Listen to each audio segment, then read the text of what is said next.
Last night almost felt like a dream. Maybe it still does, a little. I smiled to myself, feeling him watching me before I've even opened my eyes. I brushed my fingers over my throat, tracing the bite, the two perfect marks that connect me to him, to Finn. Are you okay? Never been better.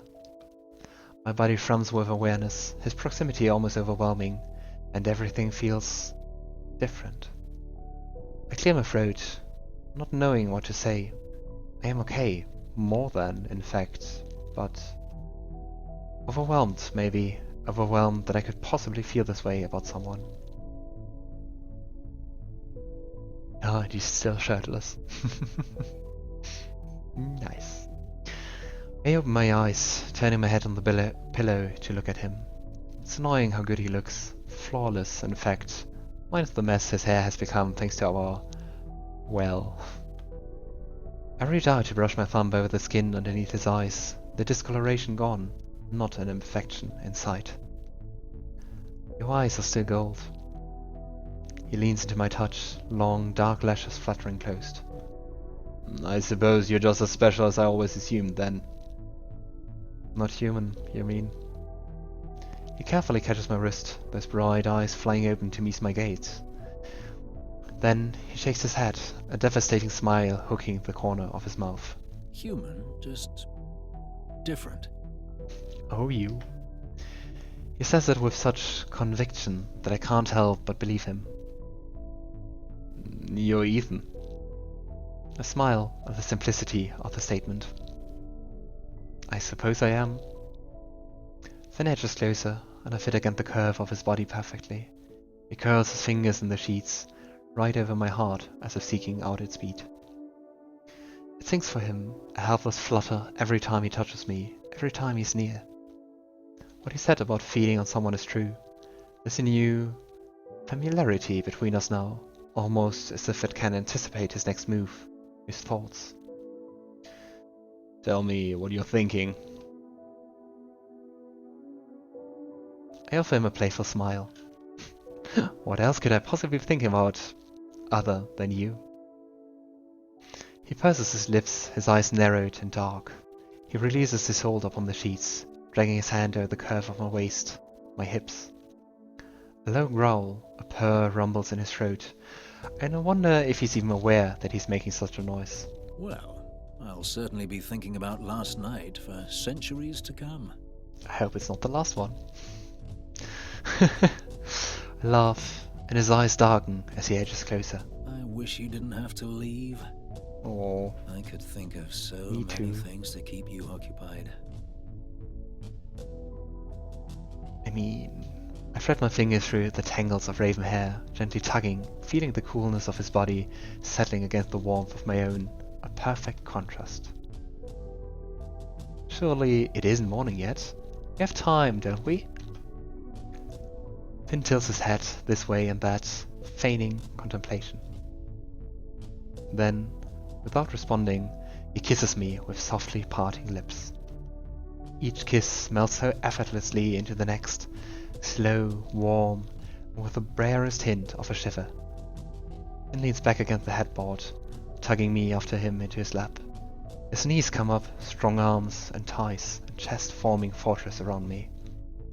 The dark sheets fall away, and all that remains is the delicate drag of iron fingers as they trace the dip and curve of my spine. The mood easily shifts from sensual to something desperate, and feels like nothing can touch us while we're ensconced in the quiet darkness of his underground quarters. His laugh is dripping with sin when I arc against him, my thoughts loud, detailed. Finn may be undead, but he makes me feel more alive than I thought possible. He kisses the place where he marked me, nuzzling it with the cool tip of his nose. Losing myself in Finn has quickly become second nature, the way we fit together, a beautiful and dangerous thing. Dangerous because I can't see how I could ever tear myself from the impossible comfort of his arms. That is, until the door creaks open and Finn groans through clenched teeth when he sees the culprit. Or culprits. Finn wraps the sheet around me and removes me from his lap with startling ease. He drags a palm over his face, then through his hair. Hmm. Nice to be disturbed. Can't you knock? What do you want? Two figures emerge from the darkness of the corridor, wide eyes peeking around the doorframe. Sorry, Finn, she insisted you were alone.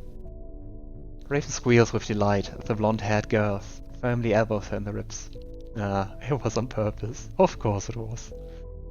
You two look cozy. She wiggles her eyebrows suggestively, and Finn hurls a pillow at her, a poorly stifled smile curling at the corners of his lips. Unless there's a life or death reason that you're here, then I kindly ask you to get the fuck out. Raven pouts, stepping closer and dragging the other girl by the arm. Don't be rude, Finnegan. I wanted to introduce Ethan to Lux. Perfect moment for that. Finn rolls his eyes hard and turns to look at me.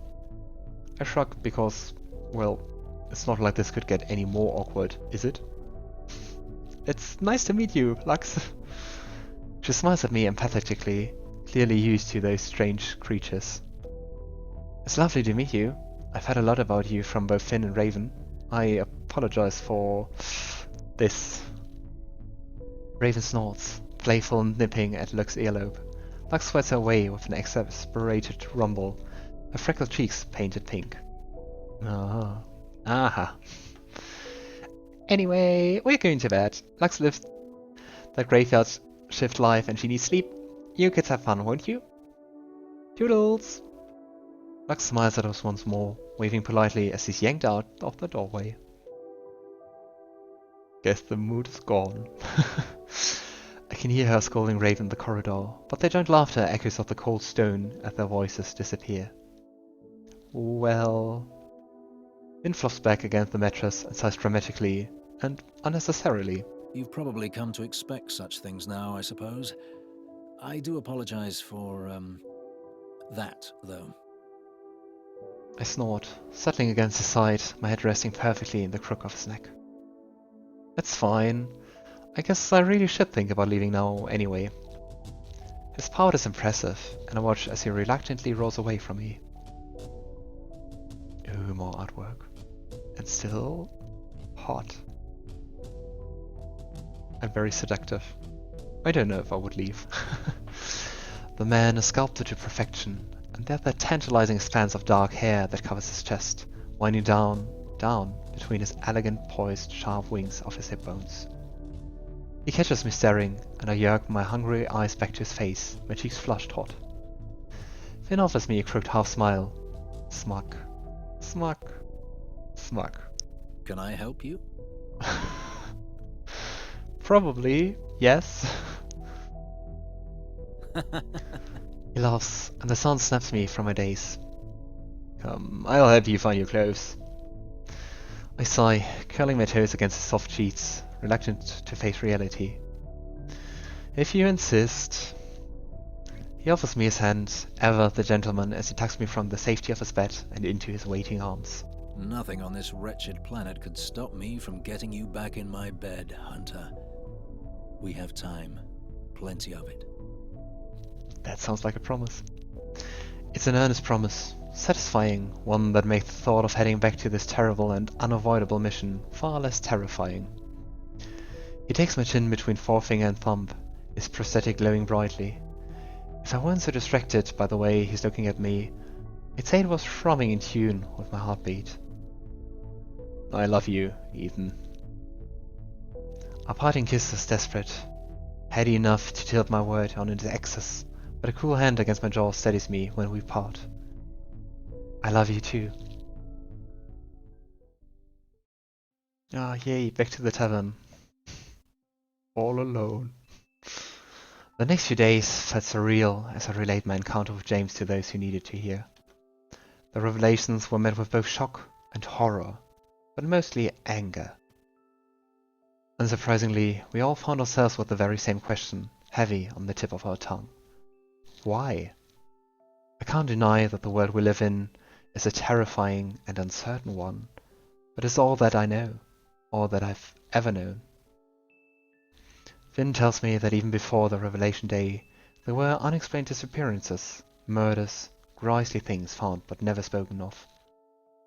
Corruption is inevitable in organizations such as this one, but for something so profound and nefarious to be going on right under our noses. I can't help but wonder if the ends justify the means in this little scheme that started in the brain of our leader. The cost is so high, the loss is vast and heartbreaking. And exactly when does it end? Where does the line get drawn when the divide between what's right and wrong is so very blurred? Would it have been safer for us all to live in ignorant bliss all this time?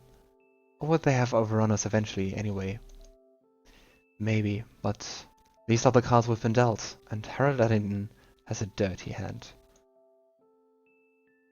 I'm still biding my time, trying to gather any final scraps of information while I wait for word that Harry has reappeared. As I do most days now, I walk the town from one end to the other. Lunaris is easy to patrol, as small as it is, and the townsfolk seems almost relieved when I pass by. And I guess also it's kinda easier and more peaceful since the rifts were closed. I at least hope that. The enforcers have become such a suffocating presence here lately, and every time I encounter one, I can't help but feel like I'm being watched. Are they all in on this one? I find myself in the woodland at the edge of the graveyard, the sun shining, but the air crisp and cold. The grass crunches beneath my boots, and I see a path of destruction as I walk into an open clearing. Anyone else would be alarmed to see destruction I find. We'd likely suspect a creature had been the one to carve jagged wells into trunks of trees, but Piper? I know what caused this, and was certainly no creature. I find her a little further in, kneeling in the dirt, head bowed. Beside her are two pieces of what once was the training staff, cracked down the center. I approach quietly, and when she looks up, I see a blankness in her eyes, her expression sour. Piper. She forces a smile, her chest heaving with labored breath, sweat slicking her flushed skin. Ethan! She hauls herself from the ground, kicking aside the splintered wood with a grunt. Then she retrieves two intact staves from a bag nestled in a pile of overgrown grass and holds it out to me. I know you've come to talk about deep shit, so how about you humiliate me and let me kick your ass while we're at it? I keep my gaze fixed upon hers as I take one of the staffs from her. So cocky. Piper shrugs, nonchalant, and definitely cocky. You know I'm right. Our staffs meet with a solid thwack, those sapphire eyes meeting me head on, as Piper lunges forward with a grin. She's hyper-focused, strong, and I match her blows with power for blow with ease. Why are you out here? There's a training room back at the headquarters. Piper rolls her eyes, wiping sweat from her brow with the back of her hand. The less I'm around those traitorous idiots, the better. I cannot hold my tongue as well as most, you see. She launches herself forward again, and I have to step back a few paces when she pushes against the pressure of our crossed weapons. I lose my purchase against the muddy forest floor, skidding, and then she's drawing back, swinging again and again. Shit. I'm used to one-on-one combat, used to the intricacies of this, but Piper's no creature, and it's been a hell of a long time since I sped with one of my own kind. Her staff makes a solid arc toward my leg, and in a vain attempt at darting out of her way, I find myself falling in an inelegant sprawl. The world tumbles until it reorients itself when I land on my back, my head tilted back to see Piper standing above me with a far too smug smile upon her face. The hilt of her staff just barely grazed the arc of my very exposed throat, and I weigh out my options very carefully. Gotcha! I seize the moment, taking advantage of a smug satisfaction. I swing upward with my staff, the angle terrible, but not entirely useless as it serves its purpose, hitting hers out of her hands. I jump up, brushing dirt and leaves and whatever other crap lives in the Lunarian forest from my trousers, watching as Piper holds up her hand in defeat, her chest heaving. She eyes her staff, but it's too far away for her to reach. Did you yield? Piper steps closer, taking my weapon in her hands and shoving. She scoffs, but her tone is playful when she responds. You got lucky. Nah. Don't set your vampire on me, will you? I laugh at her, and she drops her hands. Playtime over. She pauses, eyeing me warily. So, what did you actually come here for then? You've been avoiding me. Piper purses her lips, averting her gaze. She has been actively staying clear of me since the day after I woke up, but I've been giving her space and respected that the things I divulged would be difficult for her to swallow. But as time drags on, we draw closer to a point where we'll have to face all of this corruption. And, well, I need Piper, the only other hunter I can truly bring myself to trust, and most importantly, a friend. It's almost time, you know, at least, I hope. She poked the dirt with the toe of her boot, wonderfully defiant as she always is. I know. Wanna get it over with, right?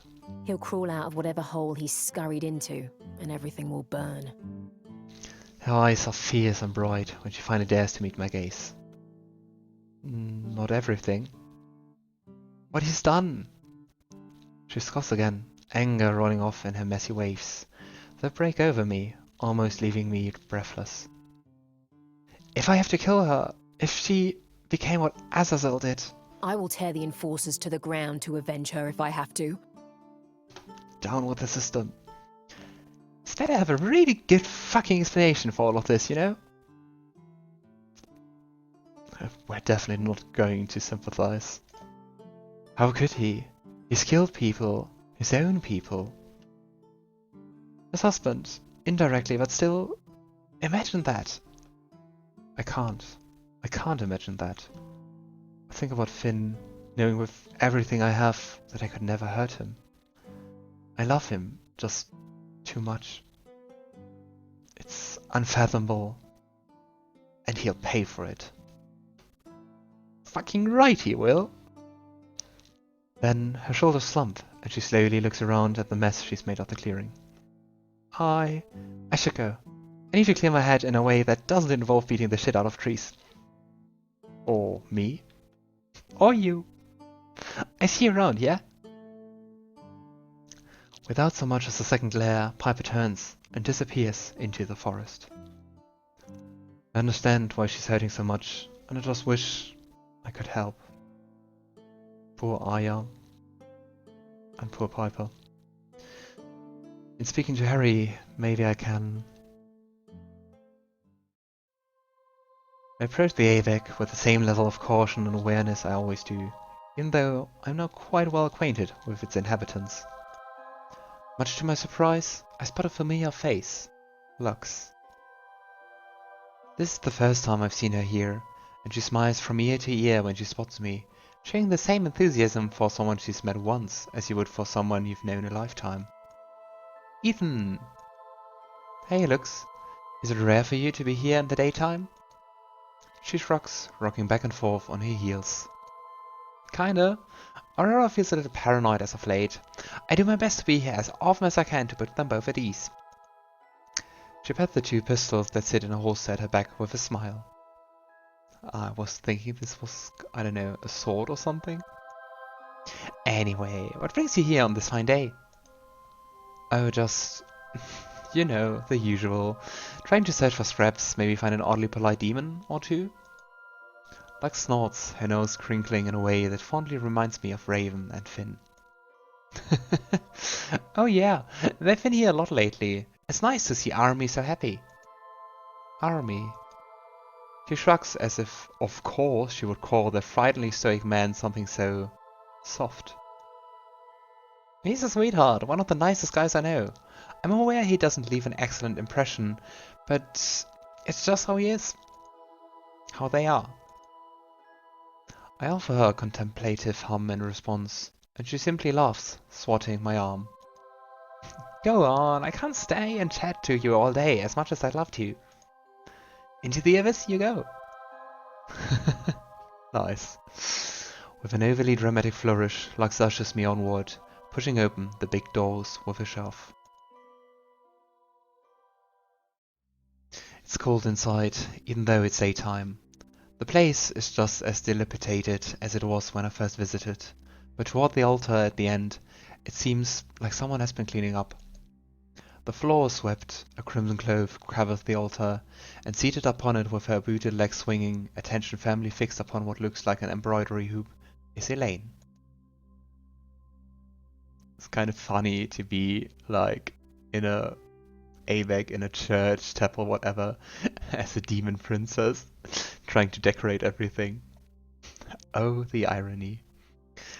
I wait a moment before approaching to give her some time to notice me, but her eyes and hands remain focused on her task. Eventually, I give up and just go up to her. You could cough or something? She likely knows I was coming from down the street anyhow, if she's anything like most demons I've encountered. Sure enough, there's no surprise in Elaine's brown eyes when she looks up to me, smiling warmly and setting her project aside. Hello, Hunter Everflight. I stop and blink, and Elaine frowns immediately, pressing a finger to her lips. There's a mellowness to her aura that doesn't put me at ease as she does, and as Elaine peers at me with open amusement and interest. I can't put it into words, but somehow I think I know why. I heard you encountered the creature. Yes, I did. Did Omen tell you? Elaine shakes her head, then shrugs. Oh look, do you see the tattoo, which looks a bit like flames, under her bangs? I didn't notice so far. It looks cool. I'm sorry though, Ethan. I take it you saw your kin in that chimera? This time is definitely a chill that runs down my spine. How did you? No, I've heard it crying, and I found his presence strange. I didn't investigate though. Elaine covers her mouth with her hand, and brow furrowed as she stares at the red cloth beneath her seat. I didn't think it was your target. It was sad, not dangerous. You heard it cry. When? A little while ago now. It was a very sad thing. If it were once human. I quickly put her hand to my lips. No one knows the detail yet aside from those I've told. Lux is just outside the door. Elaine blinks at me slowly, calmly. She tilts her head to the left, then to the right, sizing me up. Then she exhales. Is that disappointment? Or sadness that I sense? Are you looking for Omen? There's a distinct and uncomfortable feeling that the more I talk to Elaine, the more likely she'll get upset. That feeling is accompanied by the gut-deep knowledge that the princess is not like the prince. She wears the human glamour as firmly and easily as Omen does, and their eyes have the same kind cast. But she looks at me like a demon looks at a mortal, and I don't know if I want to see the version of me that's reflected in her eyes. Not right now. Not with Harry and what he's done weighing on my soul like a stone-hard burden. Yes, do you know where he is? Stay here. Elaine hops off, grabs her embroidery hoop, and ducks into one of the side rooms. As the last flash of her tail vanishes, the front of the temple also changes. Clean swept stone floor becomes dusty and cobwebby again, save the imprints of her boots on the ground. The altar returns to its dusty state, and the red cloth thrown over it just straight up evaporates. Oh, interesting. Was just all illusion by her? But why? Was just us there? An illusion. I didn't even notice. I didn't even sense that there was anything wrong with such a large swath of the room.